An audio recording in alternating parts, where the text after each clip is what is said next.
Bonjour peuple de la Terre. J'arrive d'une grosse journée à faire du pouce.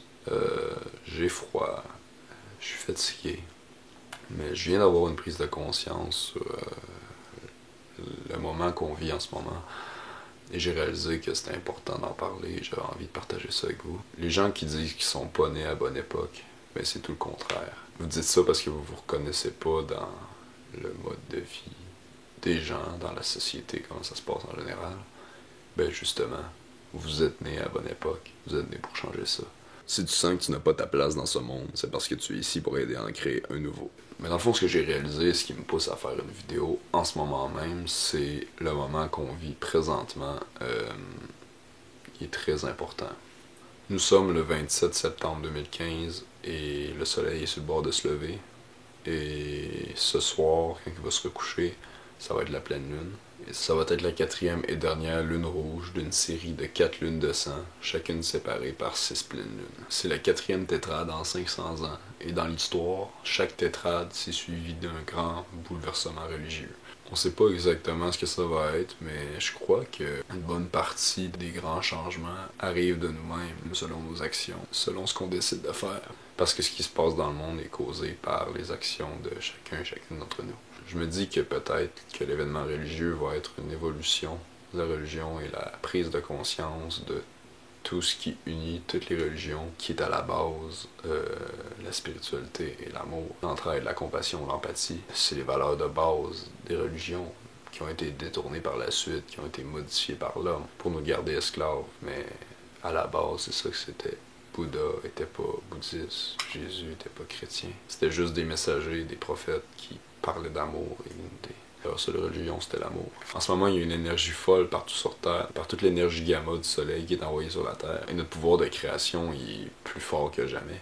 Le monde est forgé par notre pensée collective. Le monde est comme il est à cause de comment que les humains l'ont imaginé, comment que d'autres êtres humains ont adhéré à ces conceptions. Ça se pourrait qu'il y ait quelque chose d'autre qui arrive, une guerre ou un attentat ou quelque chose qui va déclencher quelque chose. Il pourrait annoncer que la Troisième Guerre mondiale est commencée, alors qu'elle a commencé il y a longtemps, mais il pourrait juste l'annoncer officiellement pour semer la panique et le chaos. Mais même s'il y a une guerre qui se déclenche, faut pas se laisser affecter par ça.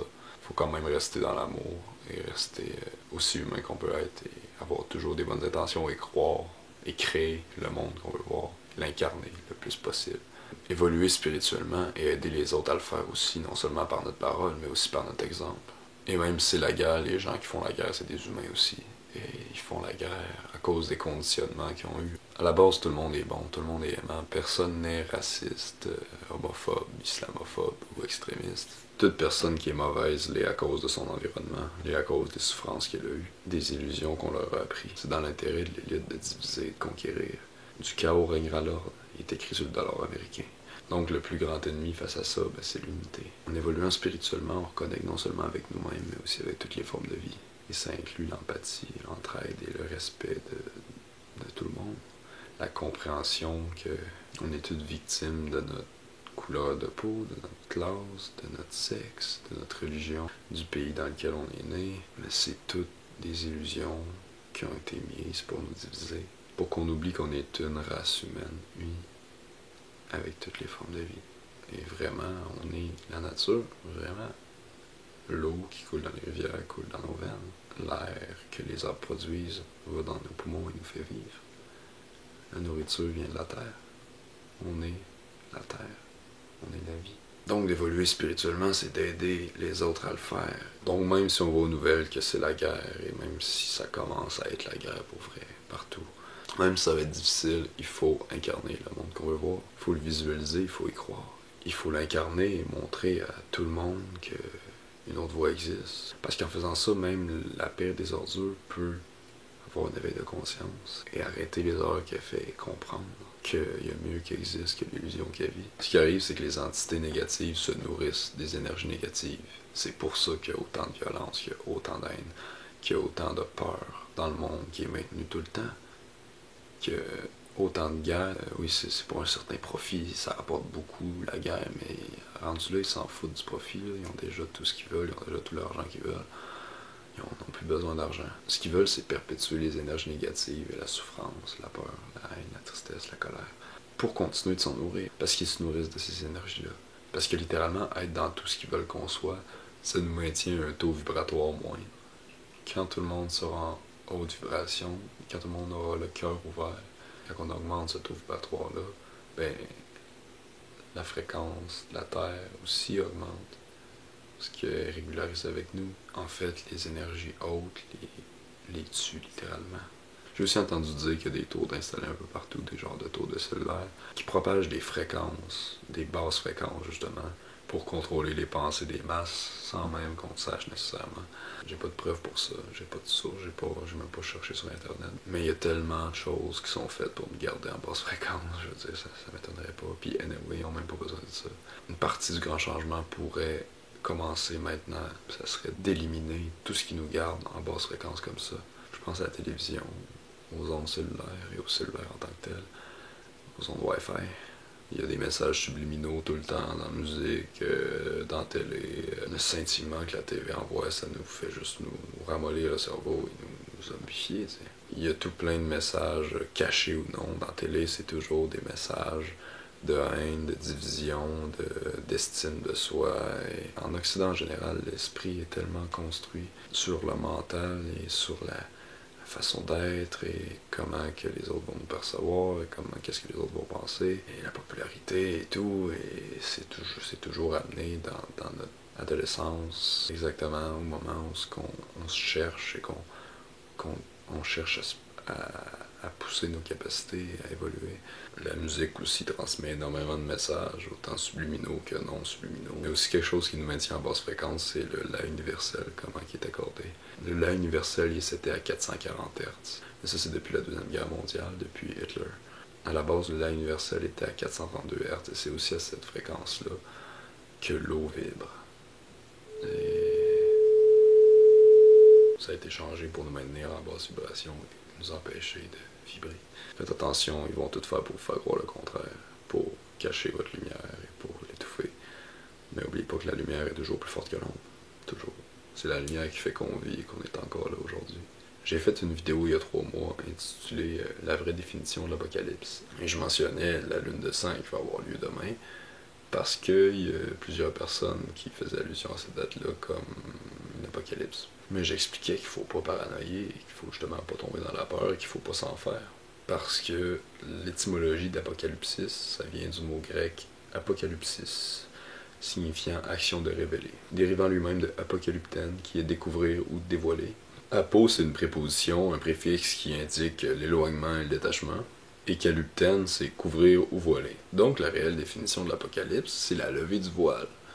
La levée du voile sur toutes les illusions et toutes les connaissances, les secrets de l'humanité, tout ce qui nous est caché.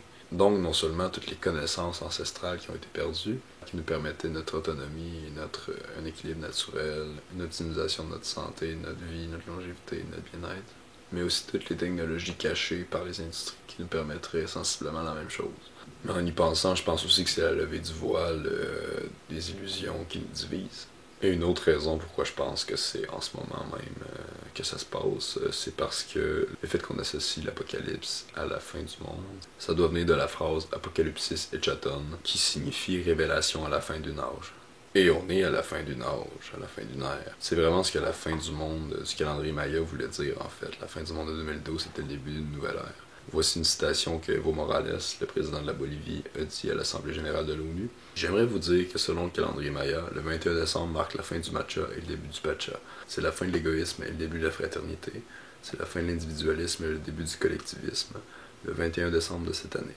Les scientifiques savent très bien que cette date marque la fin d'une vie anthropocentrique et le début d'une vie biocentrique. C'est la fin de la haine et le début de l'amour, la fin des mensonges et le début de la vérité, la fin de la tristesse et le début de la joie. C'est la fin de la division et le début de l'unité. C'est un thème à développer. C'est pourquoi nous vous invitons, ceux qui misent sur l'humanité, nous invitons ceux qui veulent partager leur exemple pour le bien de l'humanité.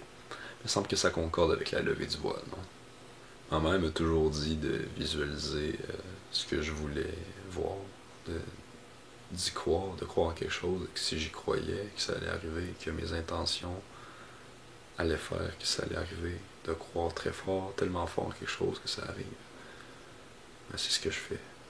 Ce que je fais depuis toujours, je l'ai écouté.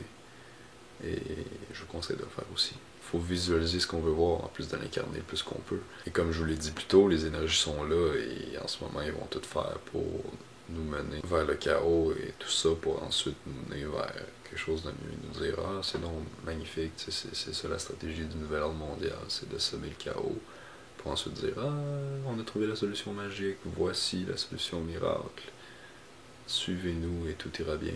Donc faut pas se laisser avoir, il faut aller vers ce qu'on veut voir, vers l'amour, vers l'empathie, vers l'entraide et l'incarner.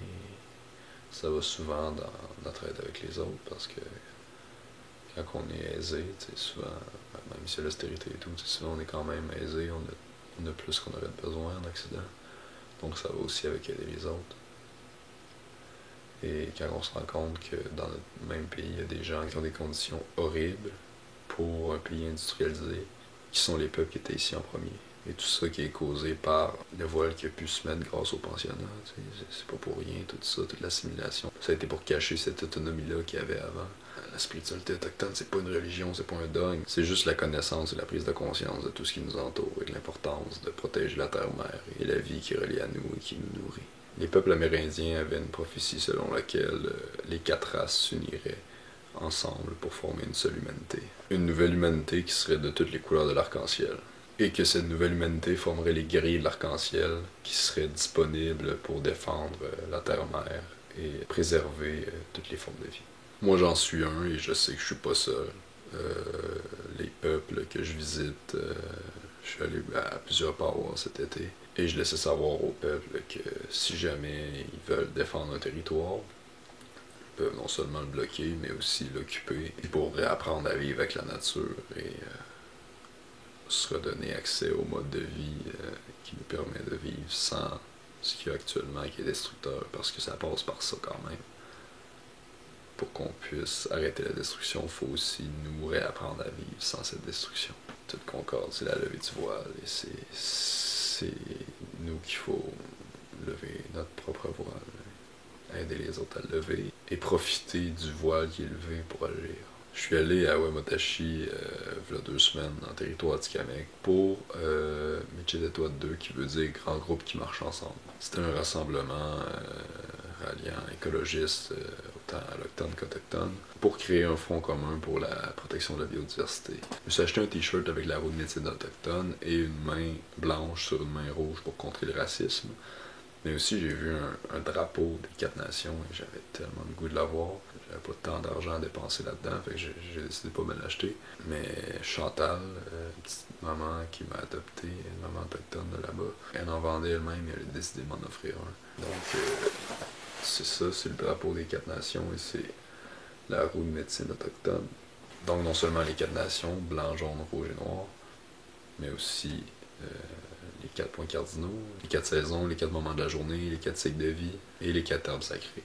Ce drapeau-là n'est pas un drapeau nationaliste, n'est pas un drapeau qui a des frontières. C'est un drapeau qui appartient à tout le monde, puisque les 4 races sont partout. Et comme ça a été dit, justement, les 4 nations s'uniraient. C'est vraiment drôle parce que j'en ai eu la preuve. Justement, quand j'étais à Wemotaci, on faisait un feu et il y avait une gang de jeunes autochtones qui étaient assis avec nous. Et moi, je me promenais, j'avais mis mon drapeau comme une cape. Je me promenais, je disais « Je suis Super Four Nation, ici pour unir les peuples. » Il y a un jeune homme, il devait avoir, je sais pas, 13-14 ans, il m'a dit « Non, t'es pas Super Four Nation, t'es Super Nation. » Je l'ai regardé, je lui ai dit « Wow, merci. T'as tout à fait raison. On est une seule et unique race, une seule nation. N'oubliez jamais qu'on est 99% à vouloir protéger la planète et qu'ils sont 1% à vouloir la détruire. The power of the people is stronger than the people in power. » C'est important aussi d'être conscient que ce changement-là peut juste arriver de nous, il peut pas arriver de l'extérieur, il peut juste arriver à l'intérieur de nous pour se manifester à l'extérieur ensuite. On peut pas attendre que les autres changent sans changer nous-mêmes. Le changement collectif passe par le changement individuel. Et il faut aussi faire attention de ne pas se laisser avoir parce que l'obscurité est au courant de ça aussi et ils vont tout faire pour nous berner là-dedans. Et c'est ce que va promouvoir le nouvel ordre mondial, c'est l'unité de tout le monde, c'est l'élimination des frontières et devenir une seule nation. Mais ça ne sera pas une seule nation libre, ça va être une seule nation contrôlée par un seul gouvernement, par une seule religion, avec des puces dans les mains, pour le contrôle total, pour supposément assurer la sécurité. La seule sécurité qu'on peut avoir, c'est d'arrêter de remettre notre pouvoir entre les mains des psychopathes corporatifs. La seule vraie liberté, c'est le peuple qui peut la prendre et se la donner. Donc oui, une seule race unie, mais en même temps libre et indépendante. Donc les communautés, les micro-sociétés qui vivent ensemble, se gèrent ensemble. Il n'y a personne d'autre qui a quelque chose à dire sur ce qu'ils font. Tant que ça brime pas la liberté d'autrui, le bien-être des autres, et les formes de vie. On n'a pas besoin d'espérer qu'un meilleur parti soit élu aux élections. On n'a même pas à se soucier de ça. On a juste à se détacher de ça et arrêter de demander la permission pour faire des trucs. Et juste les faire, et juste se redonner les lois universelles. De toute façon, il y a une grande partie des territoires ici au Canada, par exemple, qui sont des territoires non cédés, et qui sont donc légalement, même reconnus par la Cour suprême du Canada, qui appartiennent aux Premières Nations, et qui... c'est donc la loi universelle de la vie de ces peuples-là qui règne, et non pas la loi qu'on pense qui est établie. Et tout ça prendra fin le jour où on reconnaîtra ces lois. J'emboîte le pas. Je ne suis pas un citoyen canadien ou québécois. Je suis un être libre, membre des 4 nations, de la planète et de toutes les formes de vie. Je suis là pour la défendre. Je n'obéis à aucune autre loi que la loi de la nature. Je ne me bats pas pour la nature, je suis la nature qui se défend. Je pense que je n'ai assez dit pour aujourd'hui, mais essayez de... Surtout aujourd'hui, là, puis ben, tout le temps, mais je veux dire... Aujourd'hui, si vous pouvez, là, même méditer pendant la pleine lune, mettre vos Wi-Fi à off, tout déploguer en fait, vos Wi-Fi, vos cellulaires et tout, fermez ça, mettre ça loin de vous, y méditer et essayer de regarder la pleine lune. Je crois qu'il est aux alentours de 3 heures du matin l'année prochaine. Visualisez le monde que vous voulez voir et il prendra forme. Et faites tout en votre pouvoir pour l'incarner. Et faites toutes les actions nécessaires pour créer des liens durables avec tous ceux qui ont la même mission que vous, qui ont la même mission que nous en fait, parce qu'on a toute la même mission, on est tous ensemble dans la même mission. Les gens qui me remercient, qui me disent que c'est incroyable ce que je fais, ben, merci de m'encourager, mais je veux juste sachiez que ce que vous voyez en moi, vous l'avez en vous, et tout le monde a cette capacité-là, il suffit d'aller à son intérieur. Et je fais rien d'autre que de dire la vérité, de dire ma vérité la plus profonde sans craindre le jugement des autres. Parce que c'est ça la liberté. Le soleil s'est levé. Nous sommes le 27 septembre 2015. Et c'est le début du nouveau monde. Retour aux sources, pouvoir au peuple. Vote for nobody and free yourself to free the world. Notre révolution tant attendue est arrivée. Et elle est verte.